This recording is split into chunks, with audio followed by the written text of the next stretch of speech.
Beautiful bill పేరుతో అమెరికాలో ఆమోదం పొందినటువంటి బిల్ ఏదైతే ఉందో సబ్సిడీలకి భారీ కోత. అక్కడ అనేక సబ్సిడీలు ఉంటాయి. ఫర్ ఎగ్జాంపుల్ ఒక ఎలక్ట్రికల్ కార్ ఈజీగా అర్థమయ్యే భాషలో చెప్పాలంటే 15 లక్షలు అయిందంటే 10 లక్షల రూపాయలు గవర్నమెంట్ పెట్టుకుంటుంది, 5 లక్షల రూపాయలతో కారు. కాబట్టి కొనేస్తున్నారు చాలామంది, ఉజ్జాయింపుగా అని చెప్తున్నారు. ఇట్లాగా అనేక సబ్సిడీల వలన కంపెనీలని తమ దేశంలో ఉత్పత్తి చేసే కంపెనీలు బాగు చేయడానికి ఈ విధమైన నిర్ణయాలు తీసుకుంటూ వచ్చారు. ఇప్పుడు అవన్నిటి ఆపేస్తున్నటువంటి పరిస్థితి ట్రంప్. ఎందుకంటే ఆర్థిక సంక్షోభం మితిమీరిపోయి అప్పులు పెరుగుతున్నాయి. ఇప్పటికి కూడా మళ్ళీ 3 లక్షల కోట్లు అప్పు చేయాల్సి వస్తుంది.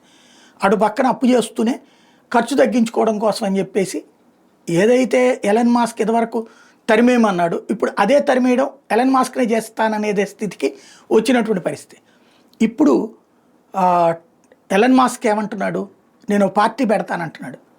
అమెరికాలో రిపబ్లికన్లు డెమోక్రాట్లు ఇద్దరు కూడా దొంగలే, ఒకళ్ళకొకళ్ళు ఇచ్చిపుచ్చుకుంటారు, వీళ్ళు కాసేపు వాళ్ళు కాసేపు పరిపాలిస్తారు, ఇద్దరు మోసమే చేస్తున్నారు, వీళ్ళిద్దరూ కలిసి లక్షల కోట్ల రూపాయలు అప్పు చేశారు, ఇంకా చేస్తున్నారు, అమెరికాను ఆర్థిక సంక్షోభంలో నెడుతున్నారు, ఇద్దరిని పక్కన పెట్టి కొత్త పార్టీ రావాలి అంటూ తను చేస్తున్న ట్వీట్లకి భారీ స్పందన లభిస్తోంది. కోట్ల మంది చూస్తున్నారు. మరి మూడో పార్టీ అమెరికన్ పార్టీ పెడతానంటున్నాడు, సాధ్యమా చూడాలి.